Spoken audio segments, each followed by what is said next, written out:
Welcome to the Core Racing Series highlight. We are highlighting race number 1 for season 3, the kickoff. It was on Saturday, a little bit of a rough night, around halfway, but I am here with the owner of the series, Carl Handwerk. How are you doing tonight? Or how are you doing today? I was going to say tonight. I'm doing good, buddy. How you doing? I'm doing pretty good. So just wanted to recap the race. Now that it's been a day or a couple hours and we've had a chance to kind of think about it. I know, we'll jump into the hot stuff real fast. We had a rough run with the invert and some of the guys out in the track.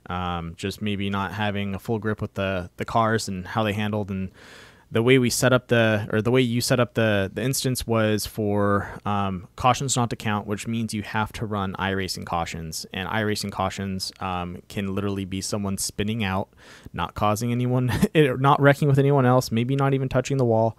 iRacing will throw a caution for that, and I think that's what carried a lot of problems through the sense of like the constant cautions midway. It's because a lot of people weren't entirely sure-footed with what they were driving, and it kind of spun out, and then iRacing threw a caution for that, where if we didn't have that, it would have carried the session through. Would you agree with me on that? Yeah, I mean, I think that the final count was about 11 cautions, and if we didn't have to have the iRacing cautions on because of the laps not counting under caution, if we could have just did admin cautions, we might have brought it down to say closer to 6 or 7 cautions. But yeah, I mean, ultimately, I think it was just kind of dirt racing being dirt racing. I mean, if you don't or if you don't practice enough, and you don't have a good feel for the car, it's going to be rough, and you can't just go out there and throw up a practice by yourself, because all you're going to do is run on a fresh track the entire time. So you're going to have the most grip as you can possibly have. So it's going to feel like it's a little easier to drive.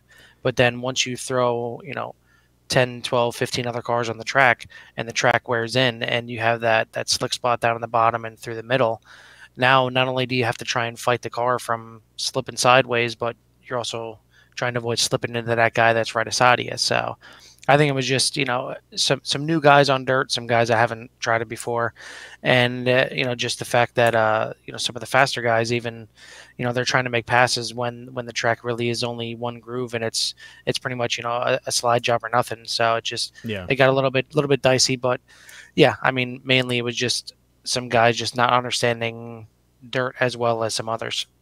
Yeah, no, I actually was gonna pretty much talk on that same subject. I think it was a little bit of that, and especially when the like you said, the track grooves in. There are technically 2 lines. You can run a low line, but the thing is with these limited late models is you need to swing up. You can't stay on the inside like you could with a dirt street stock, where you can literally run the inside ring the whole time. These limited late models, you have to swing out and then you have to swing back in. So, you are going to meet up with someone on the exit of that turn. And when it grooves in like that, that middle ground it's like you said, it's dangerous. And I think some of these guys weren't expecting it to be that tough. Yeah, and I think with the street stocks, they're a little bit more balanced. That the kind of the whole car, you feel the weight of the whole car as one. Where the limited late models, like they're set up to kind of throw around a little bit more, Oh, yeah. and yeah, that's good for a good tacky track in the beginning of the race. But once you get a little bit slick in the middle there, and you throw the car around, it's just going to keep throwing it sideways, and if you're not ready for it, you're going to be spinning right around. Yeah, and we saw that happen a couple times. But now that we've touched on the subject that's probably the hardest part to touch about, let's talk a little bit about the front pack. So we had Clay Debin. Is it? God, I screwed it up. I'm sorry, Clay. I'm gonna screw it up for like at least 3 or 4 races. It's kind of what he does. Yeah, don't worry Yeah. about it. Welcome to the club. Just call him Clay D now and just get No, it over it's with. Clay. It was Clay Debin or Deban. No, it's not. It is Debin, because I was gonna say Deban.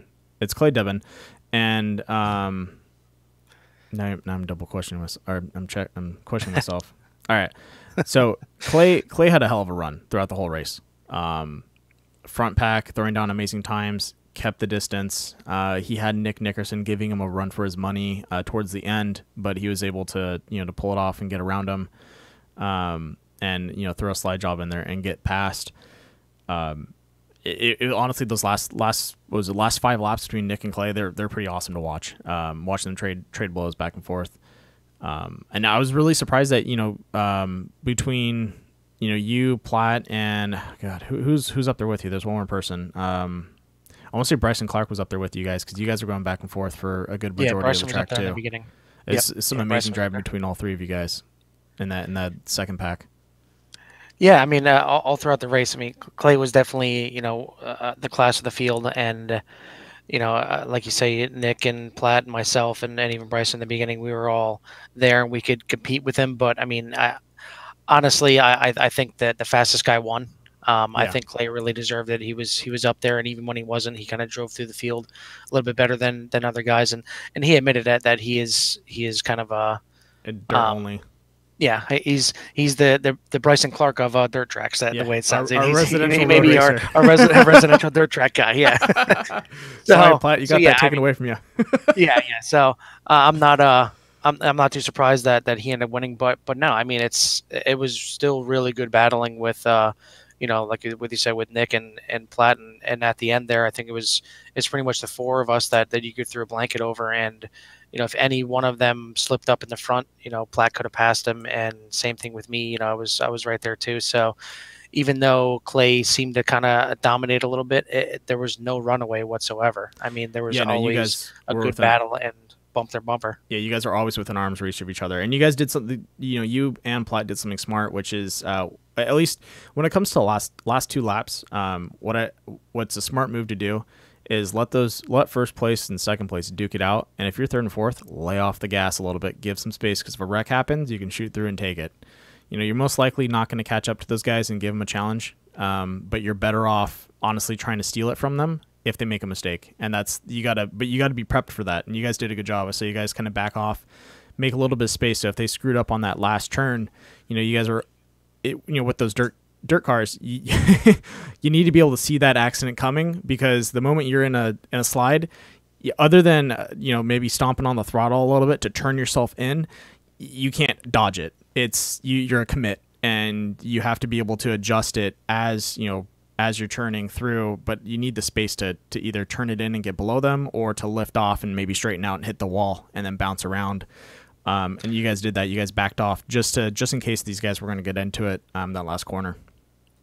Well, and it wasn't even necessarily backing off so much. It's kind of akin to if you're watching an oval race where you see a group of guys in a line catching two guys that are fighting for the lead because they're running side by side because they're not going as fast going side by side. So on dirt, the way that kind of figures in is when you have two guys battling for the lead and one guy's throwing a slide job, the other guy's crossing over.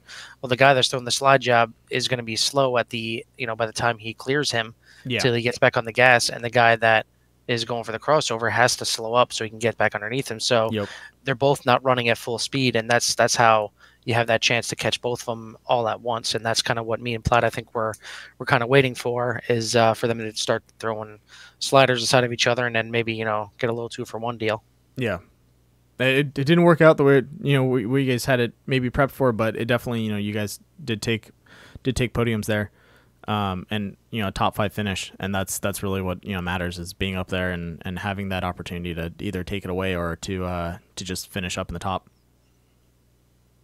Yeah. I mean, definitely the even though there was a bunch of incidents, I think most of the cream rose to the top. With the exception of maybe Willie, he was just a little bit off in the race, and Bryson unfortunately getting caught up in some incidents here and there, and ended up taking him out of the race. So it's a shame for both of them. But yeah, all in all, I mean, like I said, I think the top three, it doesn't surprise me at all who they were. Platt, I mentioned before, is really good on dirt. Nick is a good all around driver, so not surprised there. And then Clay, not knowing him before because this is his first time in the in the core racing series, but kind of talking to him afterwards, it's no surprise that he was up there the whole time. Yeah, no, I'd agree with you on that. That was definitely a good show by those guys in the front. Well, just tailing off the conversation now, since we're getting towards the end of the little interview. What should we expect coming into race number 2, and for the rest of the season? I think you're gonna see kind of the same thing here where Clay was a dominant guy and Platt was up there. Now race 2 here, you're gonna see the road course veterans come out. So I think you're gonna see Nick Nickerson probably up there again because he's really good on the road. Bryson Clark will be up there. I'm okay on the road. Unless some things happen, I don't think I'll be contending for the lead. As long But as you don't I'll take definitely out give it my Josh, effort. we're okay. Okay. No, I'm no never comment. gonna let you live that No down. comment and no promises. But no, I mean, and same thing with Mike Campbell. Mike Campbell is the one that's going to be sponsoring this race here. So, an early thank you for him doing that. And he hasn't 100% decided yet if he's going to be joining us on the track or joining you in the booth. But either way, he'll be welcomed. And Oh yeah, if he's out there on the track with us, he likes the V8s and he likes Watkins Glen, so he could definitely be a threat for the win too. yeah, he's definitely one of those guys you want to keep an eye on. If you want to talk consistency on the track, Michael Campbell's the way to go. That guy is like uber. He's unnervingly consistent. Yeah, I like to call him Mr. Smooth. Yeah, would definitely agree with you on that. And then just to finally close it out, we just want to thank our season sponsors, Southern Heart Creations, Elkhart Racing Supply, and Joka Graphics. We wouldn't be able to, fund and help some of these and put a pot in there and get some of the races paid for without, all of our sponsors and everyone putting in the money and time to help get things going. Cause, I really enjoy this league and a lot of the drivers do. It's a league we want to see grow and we want to work on. And, there are some growing pains. It happens. This is only season 3. And that's still very new in the realm of iRacing leagues. So I think we're off to a good start. It was a rough beginning, but that's also a good thing. It airs out some stuff that maybe we need to touch up on, and that's we sit down, we fix it, we talk about it, and we get back out on the horse and ride it again, see what happens. Yeah, and just going back and touch on the sponsors. I mean, this is the first time we've have a full season that is fully sponsored between drivers and sponsors and fans and things like that. So, Yeah. Even some of the sponsors that are just sponsoring a race, like Sueno Diazzo is going to be sponsoring the third race. We have a couple later in the season where they're going to be sponsored by some good awareness programs like Autism Awareness and the Wounded Warriors Project. Yeah. So, I mean, it's we try and broaden the horizon as much as possible in any way that we can get help or we can help others in the same process is awesome. Yeah, no, definitely agree with you on that. And just a quick note on that too. This season 3 sponsorship for all the races, it was literally sold out the first week of opening it up to the drivers and people to sponsor it. So like season 2 was kind of rough. We had a couple open races halfway through. Season 3 sold out in 1 week. Like I didn't even get a chance. Like I messaged Carl and he's like, we're pretty much full. I was like, no. I was like, save me one. I need at least one race. And you do have your one. You have the running of the bulls later in the year. So yeah, that's we'll be looking forward to that one too. So if anyone wants to get ready for season 4, it's $10 for setting a sponsorship. We have a list of tracks and cars and things that you're allowed to do with the setups. And the moment it opens up, it sells out fast. So always keep that in mind. If you want to see these guys drive something a little kooky and fun, you can do that to them.